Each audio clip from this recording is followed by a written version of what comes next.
చట్టం అంతకు ముందు ఉన్న చట్టాలని, అంతకు ముందు ఉన్న వ్యవస్థని భ్రష్టు పట్టించే చట్టాన్ని తీసుకొచ్చి రాష్ట్రంలో ఉండే భూ ఆసాములందరికీ కంటి మీద నిద్ర లేకుండా చేశారు ఆనాటి ప్రభుత్వాలు, ఆనాటి తర్వాత. వీటన్నిటినీ క్షుణ్ణంగా పరిశీలించి ఇద్దరు ప్రభుత్వం వచ్చిన మరక్షణమే గౌరవ ముఖ్యమంత్రి అయితే అనేక సీడ్స్ ప్రతి రకరకాల సీడ్ వస్తుంది, ప్రతి రకరకాల సీడ్ అమ్ముతున్నారు, ప్రతి రకరకాల సీడ్ వేసుకుంటున్నారు. అది పంట రావట్లేదు సార్. బాగా మేజర్గా ఈ 2-3 సంవత్సరాల నుంచి బాగా మేజర్గా రైతు నష్టపోతున్నారు. ఇప్పుడు టెక్నాలజీ ఇళ్ళలాగా నాకు భూముల మీద పండించిన పంటలు బాగా వస్తున్నాయి. నర్సరీ తయారు నర్సరీ వేసుకున్నా కూడా రావట్లేదు. చాలా ఇబ్బందులు ఉన్నాయి. దాని మీద సమస్య గతంలో మా రాష్ట్రంలో మళ్ళీ పట్టేసి మళ్ళీ పట్టేసి ఇప్పుడు ఆస్తి మళ్ళీ పట్టే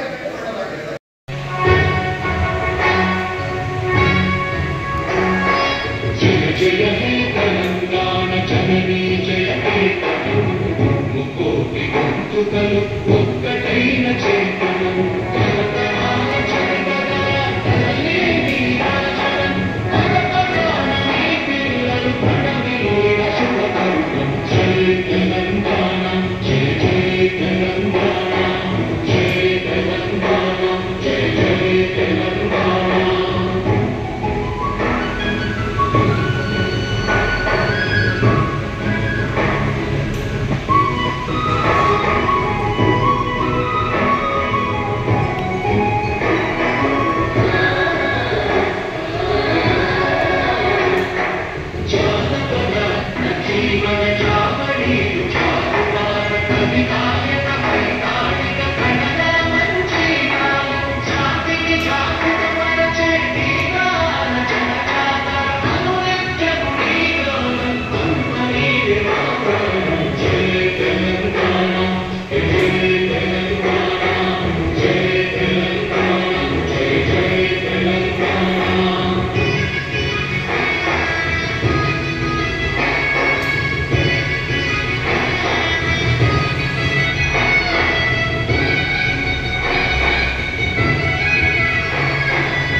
అన్న మాట ప్రకారం, ఇచ్చిన వాగ్దానం ప్రకారం తప్పకుండా ప్రజలకి ఉపయోగకరమైన చట్టం ఈ భూభారతి 66/2025 చట్టాన్ని ప్రజల కోరిక మేరకు, ప్రజల అవసరాల మేరకు ఆనాడు 2020 నుంచి 2023 డిసెంబర్ దాకా ఎన్ని